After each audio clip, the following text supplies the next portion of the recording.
Bueno, esta revisión va a estar basada en dos fuentes principales, que es el Currón de Apendicitis y las guías actualizadas del año pasado de apendicitis que salieron en el World Journal of Surgery. Entonces, vamos a empezar a hablar sobre la introducción. La apendicitis aguda fue descrita por cirujanos franceses, pero el diagnóstico histológico, que es el diagnóstico definitivo, fue escrita en 1886 por el patólogo Reginald Fitz. Es más frecuente en hombres que en mujeres, con un porcentaje de 8.6 a 6.7%. Claro que la incidencia y la frecuencia se está equiparando cada vez más entre hombres y mujeres. La incidencia está entre la segunda y tercera década de la vida, y a pesar de que describen como la apendicitis como una enfermedad no tan compleja, tiene un porcentaje de mortalidad según se clasifica una apendicitis complicada o no complicada, que vamos a ver más adelante. En cuanto a la embriología, surge a partir de la 8ª semana, a partir del intestino medio, como un divertículo.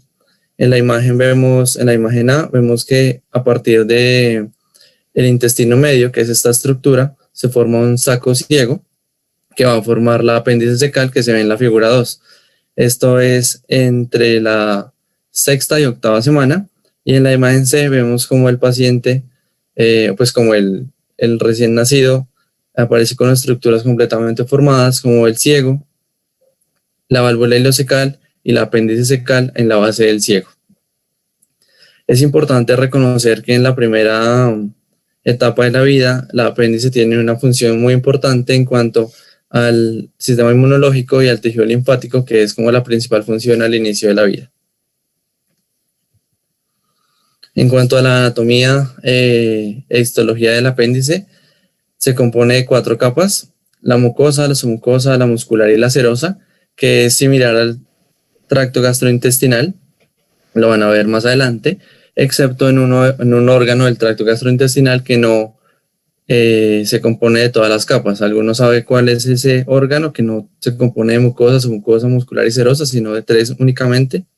Bueno, entonces tarea saber cuál es el órgano que no se compone de todas las capas, a diferencia del resto del tracto gastrointestinal. El epitelio es cilíndrico, simple, con abundantes células caliciformes.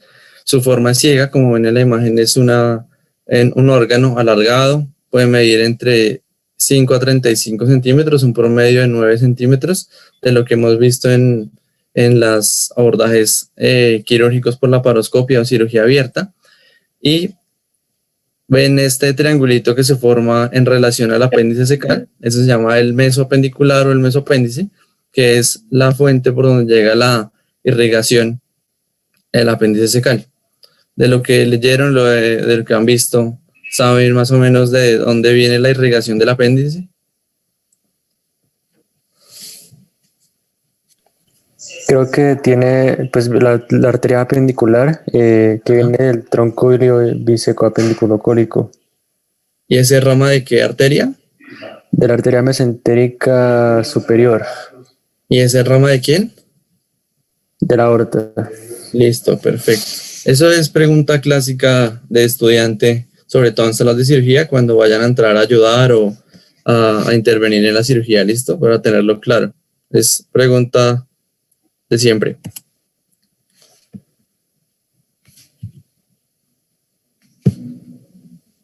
¿Por qué no pasa?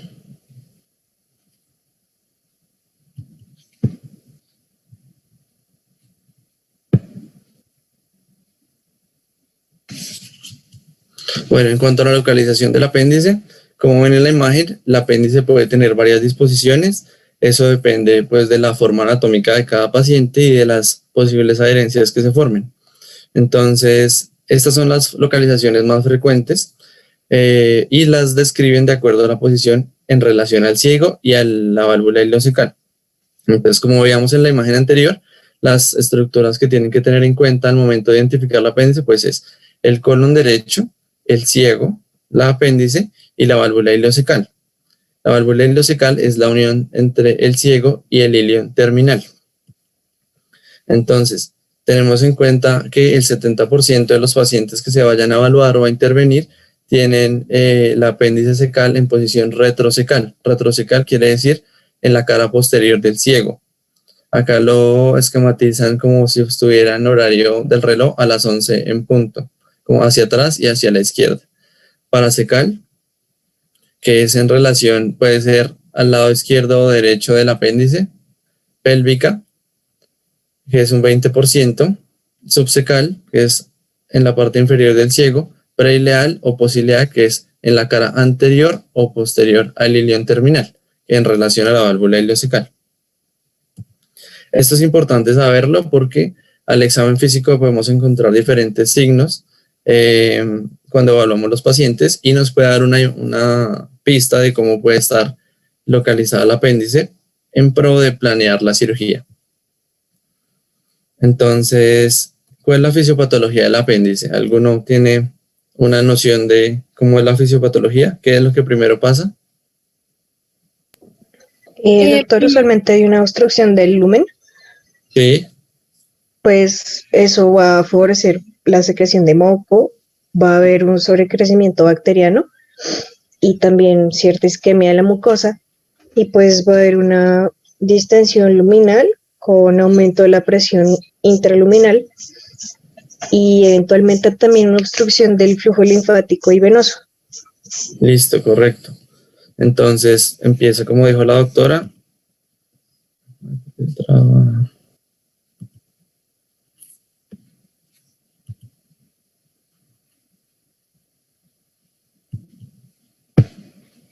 Entonces empieza con obstrucción de la luz del apéndice. Puede ser por varias causas. Puede ser por hiperplasia linfoide, como en las primeras etapas de la vida en los pacientes pediátricos, por fecalitos. Fecalitos son materia fecal endurecida, tumores o cuerpos extraños. Entonces, como hay una obstrucción de la luz del apéndice, hay aumento de la presión, dado que la secreción de moco por el tejido del apéndice nunca para. Aumento de la secreción de moco, hay aumento de la presión intraluminal y esto genera que se generen procesos isquémicos progresivamente, lo cual va a generar un crecimiento bacteriano, como bien lo decía la doctora. Hay distensión de la luz y aumento de la presión intraluminal. Hay varias revisiones donde hablan del aumento de la presión medido en milímetros de mercurio, y esto va a determinar en qué posible fase vamos a encontrar la apéndice cecal cuando la vayamos a evaluar en la cirugía. ¿Qué fases tiene la apendicitis?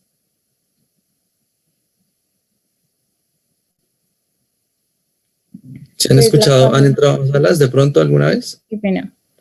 La fase congestiva, que es la primera, Sí. que es cuando pues se ve más edematoso el apéndice. La segunda, que es como fibrinopurulenta o supurativa, que es cuando ya puede haber compromiso venoso o también hay alguna respuesta inflamatoria sistémica. Y luego la fase gangrenosa, que es cuando ya pues ha habido un colapso venoso y pues ya se considera complicada. Y luego la perforada, que es cuando ya puedo hacer una peritonitis generalizada. Listo, está perfecto. Entonces, de acuerdo al tiempo de evolución de los pacientes y a los hallazgos que encontramos al examen físico, uno puede tener una noción de cómo puede encontrar el apéndice, si en fase hematosa, fibrinopurulenta, gangrenosa o perforada. Es importante saber esta clasificación porque de ahí vamos a definir si es una apéndice complicada o no complicada. Vieron al principio que yo les puse unos valores de mortalidad según si la apéndice es complicada o no complicada. Eso es importante saberlo porque nos va a determinar cuál es el manejo médico, el manejo antibiótico y si el paciente requiere una estancia hospitalaria. Usted debe de saber que los pacientes pues prefieren estar en el hospital porque piensan que uno los cuida más, que está más pendiente de los pacientes, pero el estar en los pacientes y sobre todo en época de pandemia es lo peor que puede pasar. La idea es atender a los pacientes, recuperarlos pronto y enviarlos a la casa. ¿Están de acuerdo?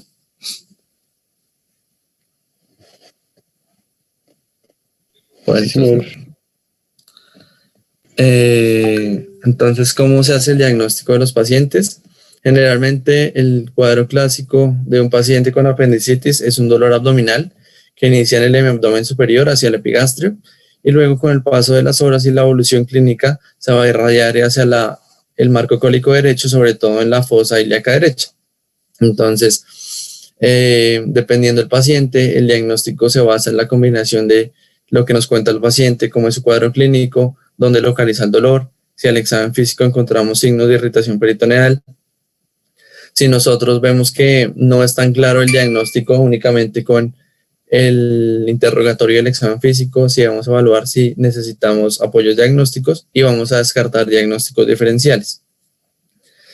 Yo les pongo un caso, por ejemplo, en un paciente joven, un paciente como ustedes, paciente de 20 años, que tenga dolor en la fosa ilíaca derecha, ¿qué diagnósticos diferenciales se les ocurre en un paciente joven sin comorbilidades con dolor en esa localización? En el caso de las mujeres, un embarazo ectópico. Sí, correcto, pero digamos en un hombre joven, sin comorbilidades. Una torsión testicular, Una torsión testicular, correcto. ¿Qué más? gastroenteritis aguda, Gastroenteritis, sí. epididimitis, También toda la patología testicular hay que descartarla, por eso hay que examinar completamente los pacientes. ¿Qué otra cosa que nosotros operamos con frecuencia pues en cirugía general? Divertículo de Meckel. Una diverticulitis de Meckel. Un divertículo de Meckel, sí. Una obstrucción intestinal.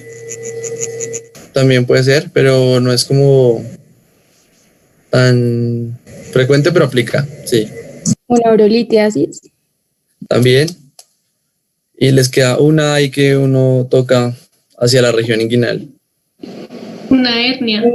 Una hernia, sí, es importante. Por eso cuando ustedes examinen los pacientes, yo he visto que compañeros suyos, menores y mayores y ya doctores graduados, no examinan a los pacientes con el abdomen totalmente descubierto. Entonces es importante que cuando nosotros evaluemos al paciente, pues le demos confianza que nosotros somos profesionales de la salud, que lo vamos a evaluar con todo el respeto, pero que debemos evaluar desde el reborde costal hasta la región inguinal y la región testicular. ¿Listo? Cuando tengamos un paciente menor de edad, siempre evaluarlo en compañía de los padres o del adulto que esté con el paciente. Nunca evaluar a un paciente solo. ¿Listo? Siempre con un acompañante. Y vamos a evaluar todo el abdomen, la región inguinal y la región testicular. Sobre todo en hombres, porque ya saben los diagnósticos diferenciales, ¿no? Una torsión testicular, una hernia, una epididimitis, una orquitis. ¿Listo? De los pacientes que nosotros vayamos a caracterizar como una apendicitis aguda, hay como una tasa aceptable del 15% de un diagnóstico errado. Esto no quiere decir que vayamos a llevar un paciente a una cirugía y que nos blanqueamos con el apéndice y no importa. Lo importante siempre es llevar al paciente con un diagnóstico certero para disminuir las posibles complicaciones. Bueno. Entonces, ¿cómo se hace el diagnóstico? Doctor, qué pena, tengo una pregunta. ¿Qué tan frecuente o en la práctica clínica se utiliza el score de Alvarado como para el proceso diagnóstico? Ya vamos a hablar, pero es frecuente. Hay varias escalas, pero digamos que la más asequible es la escala de Alvarado, que ya la vamos a ver. Es útil. Tiene contradictores y defensores, pero es útil para hacer un abordaje inicial de los pacientes. Ya vamos a hablar de eso, acá la tengo más adelante. Entonces, los síntomas, el paciente puede cursar con fiebre, náuseas, vómito, disminución del apetito. Como les dije, el cuadro clásico, pero no en todos los pacientes vamos a encontrar dolor migratorio, incremento del dolor con los movimientos. Vamos a encontrar al examen físico un paciente probablemente deshidratado, álgico, taquicárdico y en algunas ocasiones con signos de irritación peritoneal. Entonces, ¿cuáles son los signos clásicos de apendicitis aguda? ¿Algunos los han escuchado o los han evaluado en sus pacientes en otras rotaciones? Pues está como tal Bloomberg, que es pues, el signo de irritación, pero sobre McBurney se vuelve específico. Rovsing es el de dolor en el punto de McBurney cuando se hace presión del lado contrario en la fosa ilíaca izquierda. Sí, Está el psoas ilíaco, que es cuando pues se hace se hace extensión de la pierna. extensión. Y eso pues es más específico cuando el apéndice está retrosectal. Sí, Y está uno que se llama el de Aaron, que es presión sobre McBurney y aparece un dolor en epigastrio o en tórax anterior. listo. Digamos acá puse estas imágenes como para esquematizar cómo vamos a evaluar los pacientes. Entonces, ese signo de Robson que tú dices, ¿por qué se presenta del lado contralateral? Porque hace obstrucción aérea y el aire comprime hasta el apéndice, generando pues el dolor y la positividad. Listo, es un dolor referido porque vamos a obstruir el flujo de gas en el sentido normal. Entonces, como vemos en la imagen de la primera de la izquierda, al hacer presión contralateral, el flujo del colon sigmoide, pues el flujo de gas se va a pasar al lado contralateral y va a hacer que aumente un poco la distensión del apéndice y aumente el dolor. Los signos del psoas, que es con la extensión pasiva de la pierna derecha, también va a generar dolor en la fosa ilíaca derecha. Acá a la derecha vemos el signo de Blomberg, que es dolor en la fosa ilíaca derecha, y al soltar de manera repentina la presión va a generar dolor localizado. Y este señor de la tos, ¿y por qué se los pondría? Doctor, por el signo de Dunphy, que Sí. cuando el paciente tose, pues reproduce el dolor en la fosa ilíaca derecha. Listo, ese signo es importante y muy útil en pacientes hombres jóvenes. Un paciente que nosotros tengamos la sospecha de que su causa del dolor es por apendicitis aguda, ese signo es demasiado útil.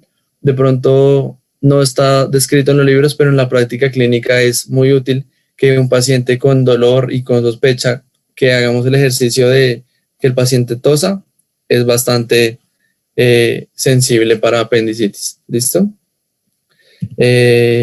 Pues lo que me dijeron de la localización de los signos de irritación peritoneal estaba perfecto.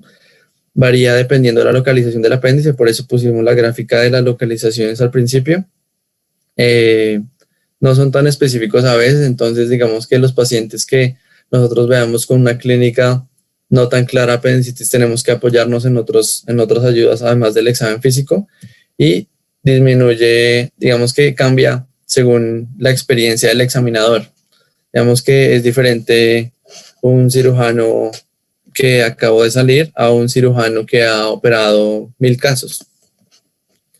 Entonces, entre más evaluemos los pacientes, más tengamos la oportunidad de examinarlos, pues más sensible se va a volver uno al examen físico para saber quién tiene y quién no puede tener apendicitis. Bueno, entonces es importante que cuando estén en urgencias, pues manteniendo el distanciamiento y todos los elementos de protección personal, aprovechen los pacientes a examinarlos. Bueno, generalmente como que los examina el cirujano y el residente, pero ustedes a veces no tienen la oportunidad de tocar a los pacientes, pero tratar de que siempre le pidan como el permiso al paciente y al residente, que vigilados por el residente examinen los pacientes. Bueno, y tengan en cuenta los signos de irritación peritoneal para poder evaluar los pacientes. Y sobre todo les recomiendo una cosa que también se la digo a los residentes: siempre por favor examinar los pacientes completos, descubiertos desde la reborde costal hasta la región inguinal, que no se pasen por ejemplo a hernias o patología testicular. ¿Listo? Es importante.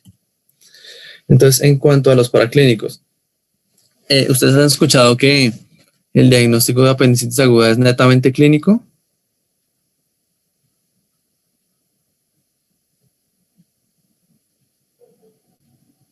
¿No? Entonces, en algunos colegas, y con toda la razón, hablan que el diagnóstico de apendicitis aguda es netamente clínico, y hay controversia en cuanto a pedir imágenes diagnósticos o exámenes adicionales. En pacientes jóvenes, digamos que sí es como claro en algunas ocasiones el diagnóstico de apendicitis, entonces, digamos, únicamente con tener unos paraclínicos básicos basta, pero en poblaciones como los niños, En mujeres embarazadas, la recomendación es, además del examen físico, apoyarse con diagnósticos paraclínicos por exámenes de laboratorio e imágenes diagnósticas. ¿Ustedes por qué creen que es importante, por ejemplo, en una mujer embarazada, apoyarse de imágenes diagnósticas o de exámenes paraclínicos? Porque puede haber riesgo de pérdida fetal si no se identifica claramente el diagnóstico. Digamos, es correcto porque otra cosa, por ejemplo, porque le solicitamos hemogramas seriados o PCR o valoración o volumen de sedimentación globular en mujeres embarazadas.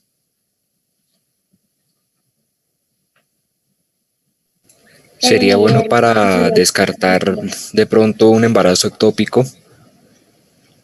Ajá. Y que esté habiendo mucha pérdida pues, de sangre pues, en la lesión y saber si se compromete la vida de la paciente. En pacientes, correcto, doctor, en pacientes embarazadas hay que ser lo más cuidadosos posibles. En principio porque es un paciente, todos los pacientes son importantes, pero una materna tiene un contexto todavía más importante.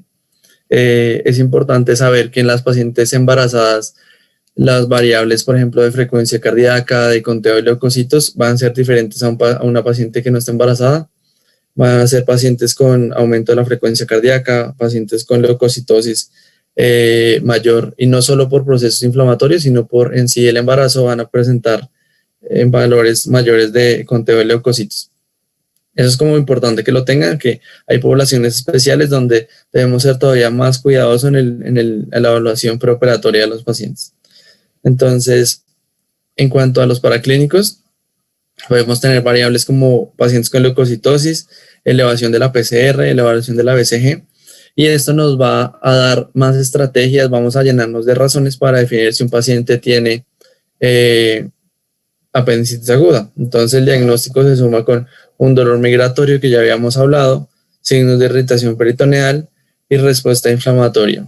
Paciente taquicárdico, paciente febril, y al examen físico podemos encontrar, por ejemplo, el signo de Blomberg, que sumado a una leucocitosis mayor de 10.000, tiene un intervalo de confianza para apendicitis aguda de un 95%.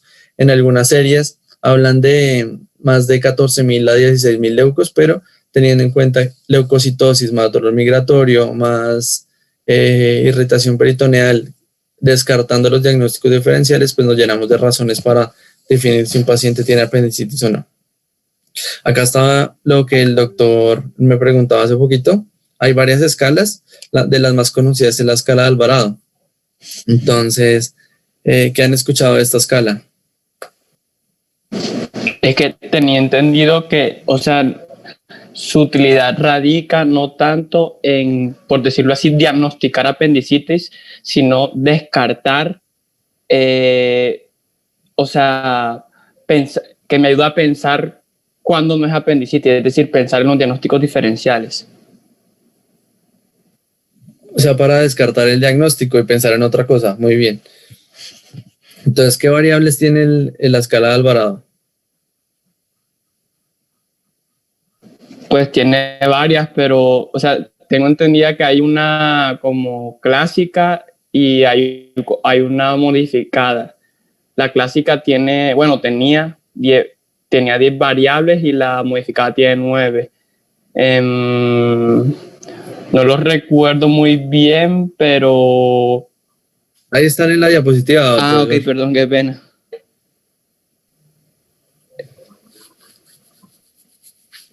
Entonces, digamos que ahí aparte de ahí está de pronto descrito lo que estamos hablando. Entonces, un paciente con dolor migratorio, un paciente con leucocitosis, fiebre, rebote positivo, náuseas. Entonces, es importante saber, esto nos da mucha utilidad, sobre todo cuando ustedes vayan a salir a ejercer como médicos generales, nos da una idea, nos da un apoyo para saber si un paciente tiene apendicitis y definir si el paciente debemos remitirlo para un manejo quirúrgico a otra institución o en la misma institución para que lo vea el cirujano general. Entonces, no es tan específica para determinar si es apendicitis, como bien lo decía el doctor, eso estuvo perfecto. Nos sirve es para excluir el diagnóstico. Entonces, ¿eso qué es que apoyo nos da? Entonces nos da que el paciente tenga una recuperación rápida y no tenga tanto tiempo en el hospital, y para disminuir el gasto y la exposición a radiación por exámenes diagnósticos como una tomografía. Es importante que nosotros tengamos claro que los exámenes diagnósticos son demasiado útiles y cuando toca pedirlos sin limitaciones, pero tenemos que tener en cuenta que los exámenes diagnósticos son costosos, son demorados y los exámenes en algunas ocasiones no son inocuos para el paciente. Entonces tenemos que tener claridad al momento de pedir exámenes. Entonces, si vamos a pedir exámenes diagnósticos, no es pedir por pedir, sino es enfocados a que si este examen me sale positivo, ¿yo qué voy a hacer? O este examen si me sale positivo, ¿cómo me va a ayudar a resolverle al paciente? Bueno, entonces es importante utilizar la escala para excluir el diagnóstico, pero en algunas ocasiones, cuando la probabilidad, esto es sacado de las guías del año pasado, nos nombran que cuando un puntaje tiene un Alvarado mayor de 9, también nos ayuda a evaluar si el paciente tiene un diagnóstico preoperatorio de apendicitis. Cuando tiene un puntaje mayor de 9, casi más del 90% de los pacientes tienen apendicitis, pero esto es sumado a una evaluación individualizada de los pacientes de acuerdo a su edad, a su género, a sus comorbilidades. Y no es como tan útil para evaluar apendicitis en mujeres embarazadas. ¿Por qué? Porque las pacientes en embarazo van a estar taquicárdicas, no por las apendicitis, bueno, de pronto sí por la apendicitis, pero por el embarazo, y van a tener leucocitosis también por el embarazo. Entonces, si yo tengo un paciente masculino de 25 años, el hombre dice que lleva 16 horas de dolor en epigastrio, que después se le pasó al flanco y la fosa ilíaca derecha, tuvo 2 episodios eméticos. Cuando llegó al hospital tenía 38,5 de temperatura. Lo examinamos, tiene 100 de frecuencia y tiene Blomberg y Donfi positivo. ¿Qué opinamos de ese paciente? ¿Le hacemos más estudios? ¿Le hacemos una tomografía? ¿Lo mandamos para la casa? Pues en este momento el paciente cursa con abdomen agudo, entonces y la probabilidad de que tenga apendicitis es muy alta, así que yo consideraría de una vez llevarlo a cirugía. ¿Le hacemos algún examen antes de llevarlo a cirugía? ¿Una tomografía o una eco? Pues quizás la eco se puede... En ese caso que yo le conté. Pues es que yo siento que la probabilidad diagnóstica es alta, entonces igual si la eco está disponible y se puede hacer rápidamente, pues sería bueno. No, como yo le dije, como yo le pinté a ese paciente, entonces lo lleva a una eco o lo operamos de una vez.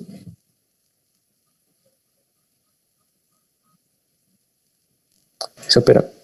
Listo, correcto. Entonces, en algunos pacientes el diagnóstico es como tan claro semiológicamente que nos ahorra perder tiempo en hacer exámenes que digamos que no nos van a cambiar el pronóstico. Por ejemplo, si ese paciente que yo le cuento, le hacemos una ecografía, ¿cierto? Y la ecografía dice, no se ve el apéndice y no hay líquido libre y como que no hay nada que sugiera apendicitis. Pero yo al examen físico veo al paciente febril, taquicárdico, con irritación peritoneal. ¿Eso me va a cambiar mi idea de llevarlo a cirugía?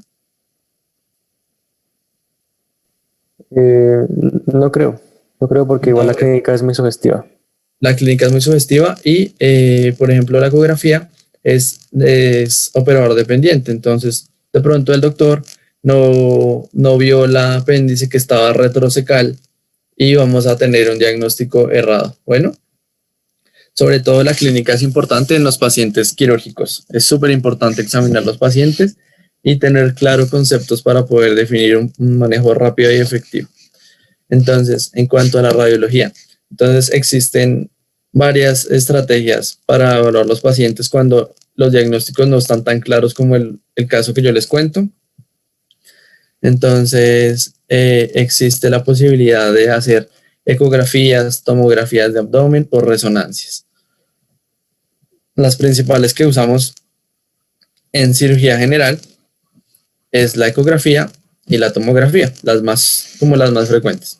Entonces, ¿cuáles las ventajas? Que permite descartar otras causas de dolor abdominal.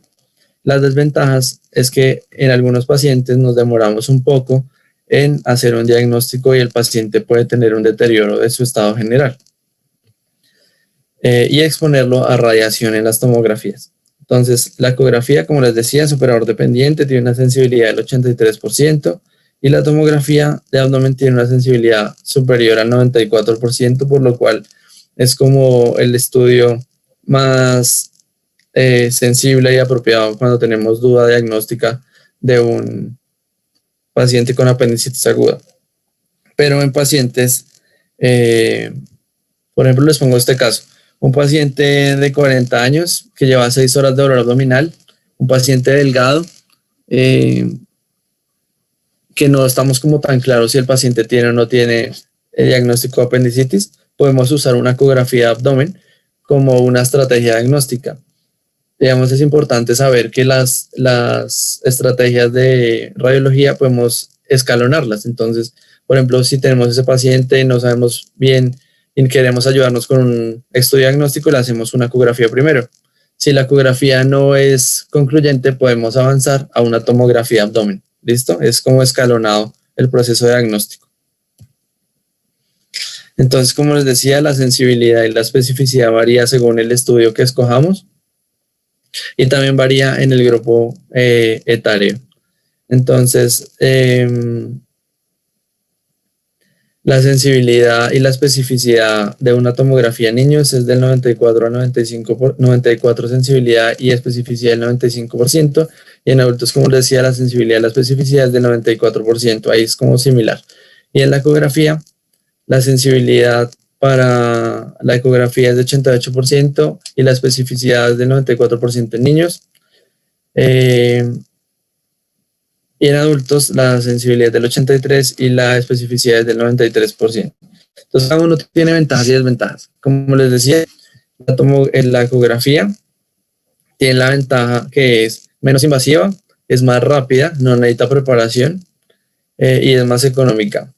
Pero la desventaja es que es superador dependiente y en pacientes con obesidad, pacientes con un panículo adiposo importante, pues como que no se va a ver mucho porque hay más tejido que el ultrasonido tiene que superar para poder evaluar bien la apéndice secal.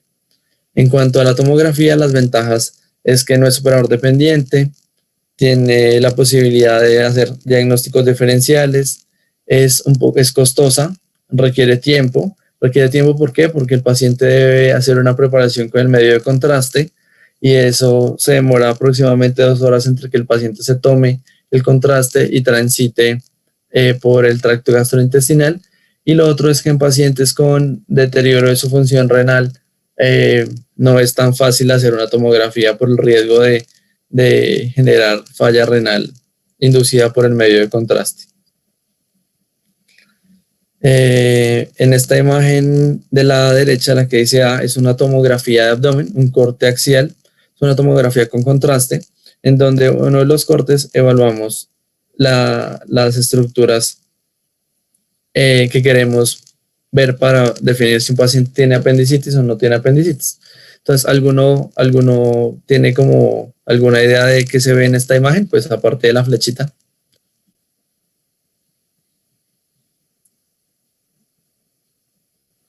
Yo veo un fecalito, Doc. No sé si eso que se ve como más hiperintenso.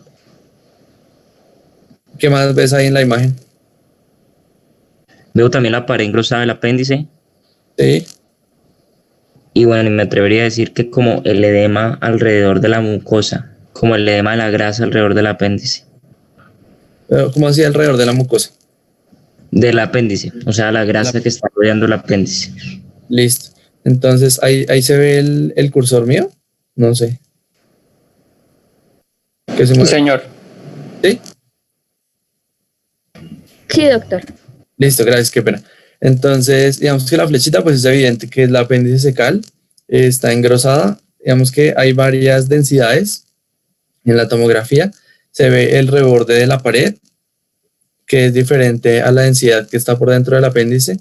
El puntico blanco, que es lo que se ve más hiperdenso si es un fecalito.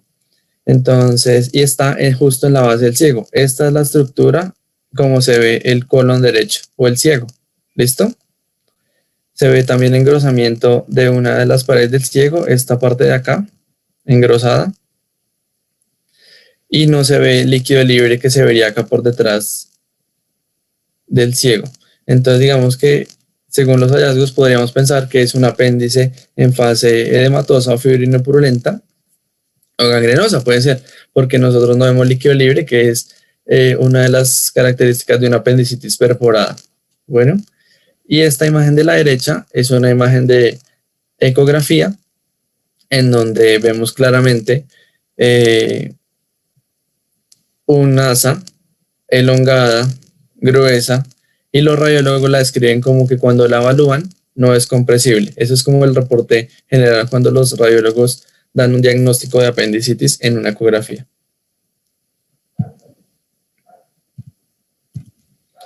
Listo. Entonces, después de que nosotros operamos el paciente, ya les explicamos lo de la cirugía, operamos el paciente, el diagnóstico más certero es el diagnóstico histológico, en donde vemos que hay una destrucción y un infiltrado de la mucosa, la submucosa y las capas musculares, y hay ruptura y lesión de las células y de los vasos sanguíneos en relación con el apéndice secal. Entonces, los diagnósticos diferenciales, acá les puse una lista, pero ustedes nos dijeron correctamente los más importantes. En niños es importante saber que pueden cursar con obstrucción intestinal, volvulus del intestino, adenitis mesentérica, el divertículo de Meckel, de Meckel, no de Merkel, perdón, Meckel, gastroenteritis o un infarto del epiplón. En las mujeres es importante saber que también ellas cursan con patología ginecológica que nos pueden falsear el diagnóstico de apendicitis aguda. Entonces puede ser embarazos ectópicos, torsión de un quiste ovárico, una ruptura de un folículo ovárico, salpingitis o enfermedad pélvica inflamatoria, infecciones urinarias o un absceso tubo ovárico. En adultos jóvenes es importante saber que también pueden cursar con torsión testicular, pilonefritis, cólico renoureteral, pancreatitis en algunos casos. Por ejemplo, pacientes jóvenes con dolor en la fosa ilíaca derecha, pero sin respuesta inflamatoria, pueden cursar con gastroenteritis, enteritis o una adenitis mesentérica. Y en adultos mayores, ahí la cosa se complica un poco porque los pacientes mayores también pueden tener diagnósticos de enfermedades neoplásicas del tracto gastrointestinal. También pueden cursar con divertículos. Digamos, ustedes saben en cuanto a los divertículos, ¿en qué porción del intestino grueso es más frecuente? En el colon sigmoides, doctor. En el colon sigmoide es donde es más frecuente los divertículos, pero también pueden haber divertículos en el ciego, que nos pueden, tenemos que hacer un diagnóstico diferencial, ¿listo? Sobre todo en adultos mayores. Entonces, el tratamiento. ¿Qué órdenes? Digamos que les pinto un caso. Bueno, el mismo caso que les hablé ahorita del paciente joven con dolor migratorio, que ya decidimos que lo vamos a llevar a cirugía. ¿Cuáles serían sus órdenes médicas antes de que lo pasen a cirugía? ¿Qué le dirían? ¿Qué pondrían en la historia y qué le dicen a la jefe? Jefe, por favor, con este paciente, tal cosa. Nada, vía oral. Suspender vía oral. Ajá. Líquidos también, pero pues como base. Líquidos basales porque el paciente va a estar pues en ayuno, ¿cierto? Mientras lo llevan a cirugía. Y porque probablemente el paciente esté deshidratado porque ha estado con fiebre, no ha comido pues porque tiene dolor y vómito, por ejemplo. ¿Qué más le podemos poner al paciente? Analgesia y antibióticos, doc. Analgesia, ¿qué tipo de analgésico les podemos poner a los pacientes? Yo iniciaría con opioides. Con opioides, ¿como qué opioide? Podría iniciar con morfina. ¿Con qué? Con morfina. Con morfina. ¿Qué otro opioide conocen? La hidromorfona, la oxicodona, también son alternativas. ¿Qué dosis le vas a poner de morfina al paciente? Pues en este momento, como es más como una analgesia profiláctica, iniciaría con dosis bajita. Iniciaría con una dosis de 3 miligramos endovenoso. Sí, correcto. ¿Y de la hidromorfona cuánto le pones?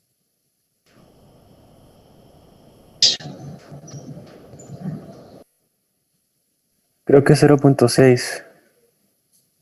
Digamos que nosotros empezamos, esa dosis está correcta, pero empezamos como gradual. Por ejemplo, 0.3, 0.4 miligramos.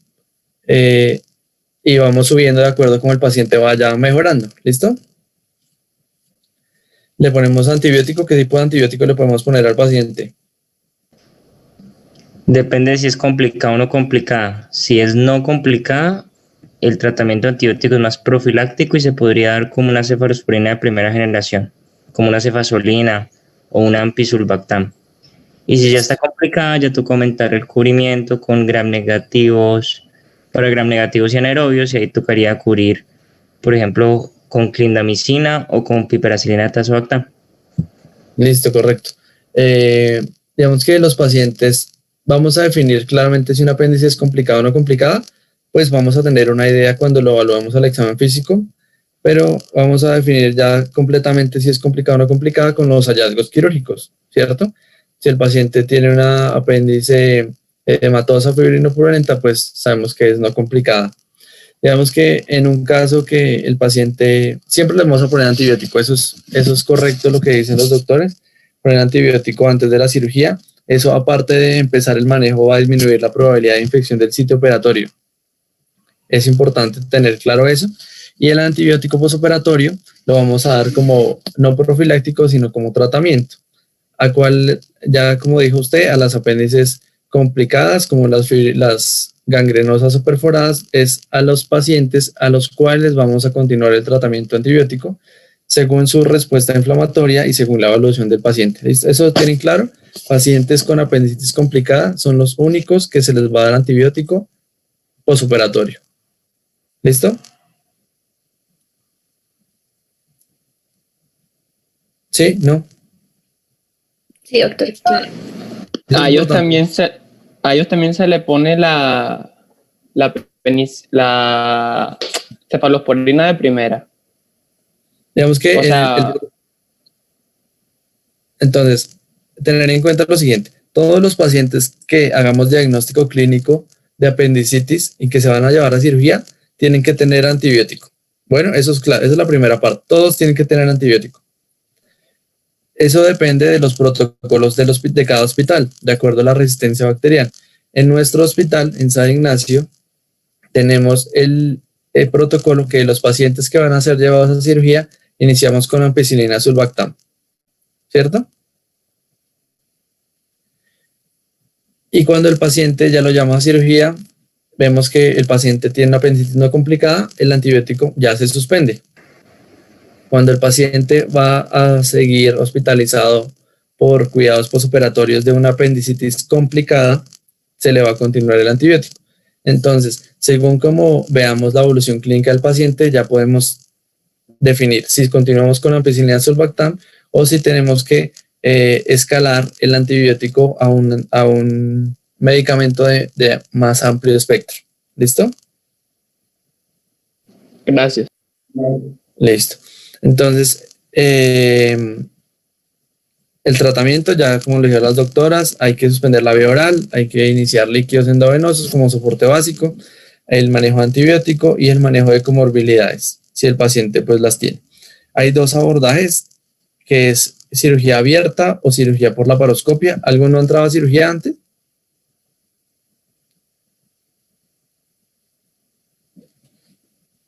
No, nadie. Entonces, nosotros vamos a decir qué tipo de abordaje es según las características del paciente y según los recursos que tengamos en el hospital. En el hospital, afortunadamente, tenemos la posibilidad de elegir si queremos operarlo de forma abierta o por cirugía laparoscópica. Entonces, dentro de la cirugía abierta hay varios abordajes. Hay un abordaje que se llama Rocky Davis, que es una incisión en la fosa ilíaca derecha. El abordaje McBurney, que también es en la fosa ilíaca derecha en otro sentido. Un paciente también se puede abordar por laparotomía o por cirugía por laparoscopia. Entonces, la apéndice abierta se describió en 1894 por McBurney. La apéndice por laparoscopia en 1983 por Sem, que era un doctor especializado en ginecología. Y al decidir el abordaje tenemos que tener en cuenta lo siguiente. Como ya les decía, los recursos del hospital, la experiencia del cirujano, las morbilidades del paciente, el tiempo quirúrgico, los costos, el dolor postoperatorio, el tiempo de hospitalización y siempre evaluar cuál abordaje le va a favorecer al paciente para que retorne a sus actividades diarias más rápido. Entonces, en cuanto a la apendicectomía abierta, el abordaje que usamos en el hospital con más frecuencia es el Rocky Davis, que es una incisión en la fosa ilíaca derecha. Si alcanzan a ver bien sin que se vean pixeladas estas imágenes. Sí, doctor. Entonces se hace una incisión transversa en la fosa ilíaca derecha. Se va por capas, incidiendo la piel, el tejido celular subcutáneo, los músculos oblicuo mayor, oblicuo menor, el transverso. Entonces acá vemos, esas son fibras del oblicuo mayor, las que van en ese sentido. Las fibras del oblicuo menor, que van en sentido transversal, y por debajo de esas van las fibras del músculo transverso. Y ya cuando llegamos acá encontramos el peritoneo. Acá pinzamos el peritoneo, como se ven en estas imágenes, lo cortamos con tijera o con bisturí, según esta imagen. Esta pinza lo que está es pinzando el peritoneo, cortamos el peritoneo y llegamos a la cavidad peritoneal. La estrategia para buscar la apéndice cecal es tener en cuenta los reparos. Entonces, como ya les había hablado, es importante identificar el ciego y la válvula iliocecal. Por anatomía, 2 centímetros por debajo de la válvula iliocecal se encuentra el apéndice. Otra forma de encontrar el apéndice es siguiendo las tenias del colon. Entonces, en la confluencia de las tenias vamos a encontrar la apéndice cecal. Encontramos la apéndice cecal, se pinza. Entonces acá ya encontramos el apéndice. Si se ve la imagen bien, encontramos el ciego. Estas estructuras de acá son las tenias, son 3 tenias, y en la confluencia de las tenias encontramos la apéndice cecal. Cuando encontramos la apéndice cecal, ¿cuál es el primer paso? Es identificar el meso del apéndice y ligarlo, porque vamos a controlar el sangrado, como ya decíamos que ahí venía la arteria apendicular. Ligamos la arteria apendicular y posteriormente vamos a ligar la apéndice en su base. ¿Hasta ahí alguna pregunta?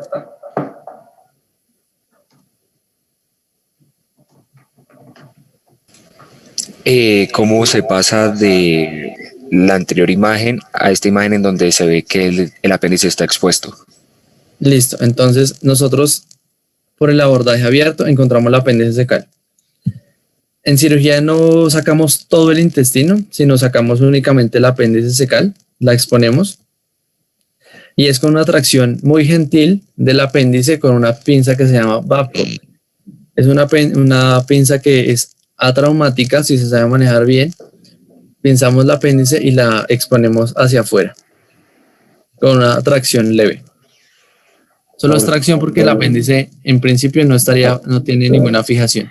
En cambio el ciego sí está fijado. El ciego no sale como tan fácil a la superficie del abdomen. Entonces hacemos la ligadura del meso apendicular, hacemos la ligadura de la base del apéndice y en algunas ocasiones, según decisión del cirujano, podemos hacer una jareta. Una jareta quiere decir que pasamos un punto de sutura de forma circular y cuando jalemos para anudar esa jareta, metemos el muñón apendicular para que quede cerrado por completo. Eso depende de la decisión del cirujano, de la viabilidad de la base y de la, pues como de cada paciente, caracterizar cada paciente. ¿Listo? ¿Te acuerdas que había como un kit con esas cosas? Todo lo que hubiera ahí, no hay cosas que hubiera eso, y también te puedo ver el cajón. Señor. ¿Qué cajón? Bueno, en cuanto al apéndice por laparoscopia, es una estrategia. Es una estrategia que ahorita es la más elegida por la mayoría de cirujanos. ¿Por qué? Porque el apéndice por laparoscopia es una estrategia en donde el paciente se va a ver expuesto a unas incisiones más pequeñas.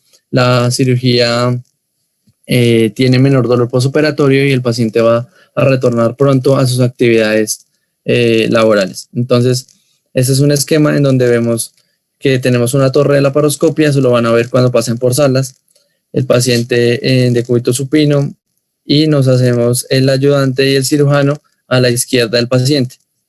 Se van a hacer 3 incisiones pequeñas. Ay, no se trabe. Se van a hacer 3 incisiones pequeñas, una en el ombligo, otra suprapúbica y la otra en la fosa ilíaca izquierda. Por ahí se van a utilizar unos instrumentos que se llaman trócares.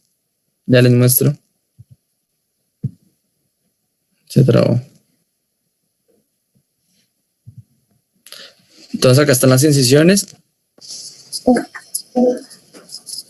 Está una acá suprapúbica, una en el ombligo y la otra se hace es en la fosa ilíaca izquierda. Olviden esta imagen de esta X. Entonces una en el ombligo, otra suprapúbica y otra en la fosa ilíaca izquierda. Y es como si fuera un triángulo para generar una visión hacia la fosa ilíaca derecha e identificar el apéndice. Entonces esta es una visión por laparoscopia en donde encontramos que vemos la apéndice traccionada y el mesoapendicular. También el orden para operar la mayoría de las apéndices es hacer una ligadura del mesoapendicular, hacer un control vascular del apéndice cecal, como se ve en esta imagen, y posteriormente hacer un corte en la base del apéndice, ya sea con clips, con endonudos o en esta imagen con una sutura mecánica. Listo. Entonces, en cuanto al apéndice complicada, ya vimos que también se evalúa si es gangrenosa o perforada, pero tenemos que tener en cuenta que algunas de las apéndices van a cursar con un absceso apendicular o un plastrón apendicular, el 2 a 6% de las apéndices. Es importante definir si los pacientes con apendicitis complicada con absceso o plastrón se operan de forma temprana o se les da manejo médico. El manejo más aceptado es si el paciente cursa con un absceso apendicular mayor a 5 centímetros, se le da manejo antibiótico y drenaje por radiología intervencionista. Y si el paciente cursa con un plastrón apendicular, el manejo va a ser conservador. ¿Por qué conservador?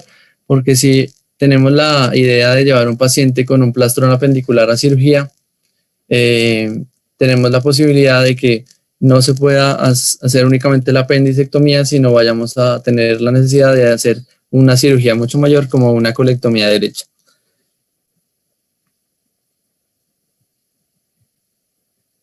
Entonces, los abordajes para apendicitis complicada, cuando encontramos un plastrón, el abordaje más aceptado es darle antibiótico, restringir la vía oral por un tiempo, líquidos endovenosos de soporte y evaluación continua del paciente. Esto es importante que se caracterice en cada uno de los pacientes. Todos los pacientes son diferentes y los pacientes van a tener una evolución diferente. Entonces, es importante saber que los pacientes con plastrón apendicular, el manejo es conservador inicialmente y no quirúrgico. Hay una cosa importante que tienen que tener en cuenta, es que si un paciente con plastrón apendicular y presencia de fecalito en la apéndice, tiene una probabilidad de que el manejo conservador vaya a fallar. Entonces hay que estar mucho más pendiente de un paciente cuando identifiquemos un fecalito en la tomografía. Lo que les hablaba del apéndice por laparoscopia. Doctor, una pregunta. Señor. En el caso de que se decida por el manejo conservador, ¿en qué momento se decide que toca operar al paciente o en qué momento digo como que ya toca como cambiar la estrategia?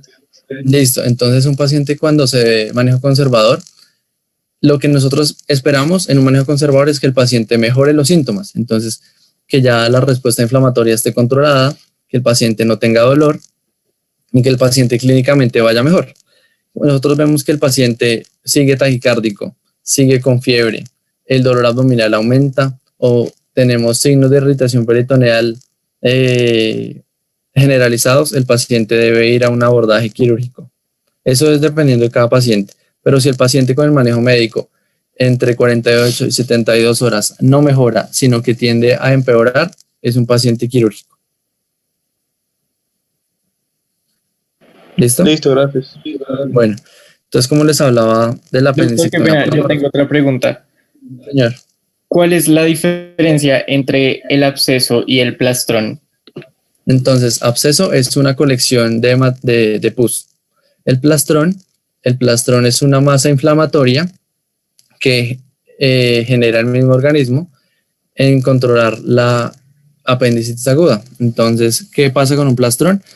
Se genera la apendicitis aguda, pero el epiplón va como a controlar ese proceso inflamatorio formando una masa inflamatoria. El plastrón es una masa inflamatoria. El absceso es una colección de pus. La colección de pus se puede drenar y el manejo del plastrón, como les decía inicialmente, es conservador. ¿Listo? Gracias, doctor. Bueno, con gusto. Entonces, en cuanto a la apendicectomía por laparoscopia, tiene una menor estancia hospitalaria, es un poquito más demorada, no es un tiempo mucho mayor que una apéndice abierta. El paciente tiene una probabilidad de retornar a sus actividades normales más rápido. Tiene mayores costos porque necesitamos una torre de laparoscopia, se usa energía, se usan unos instrumentos adicionales, pero tiene menor dolor postoperatorio. En cuanto a la apendicectomía en niños, son más o menos de 59.000 a 70.000 casos por año en Estados Unidos, la mortalidad es del 1%, y en los pacientes con pediátricos siempre es importante apoyarnos de herramientas diagnósticas antes de definir una apendicitis aguda. Y el manejo, pues, es el manejo con una apendicectomía temprana en busca de disminuir complicaciones como perforaciones y deterioro sistémico de los pacientes. En cuanto a el apéndice también tienen que tener en cuenta que también pueden generar tumores. Entonces hay varios tipos de tumores. Es el 1% de las neoplasias intraabdominales. La mitad se manifiestan con apendicitis y únicamente se diagnostican en la laparoscopia, en los hallazgos quirúrgicos o con la histología.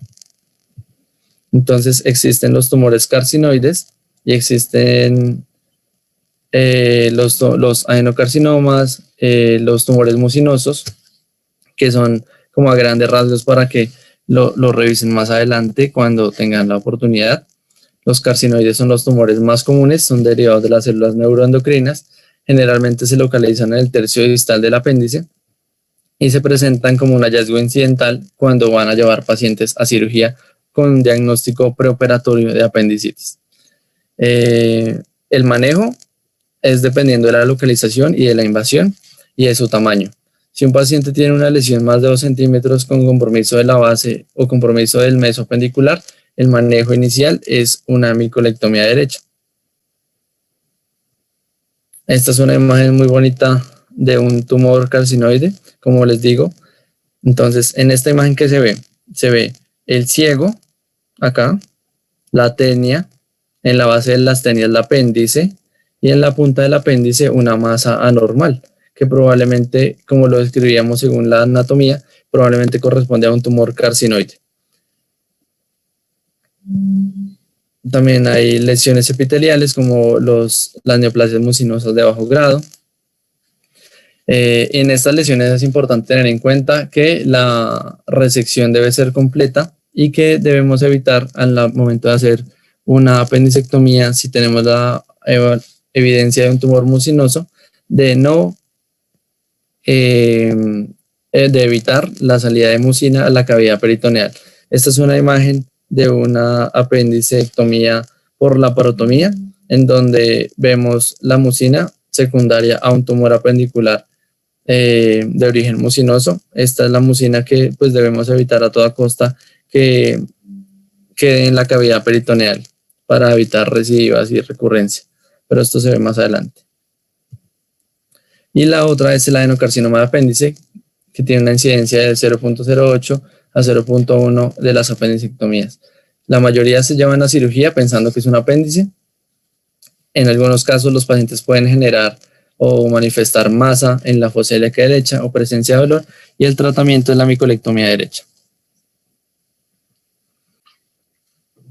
Listo. Espero les haya quedado claro. Qué pena que al final me aceleré un poquito, sino que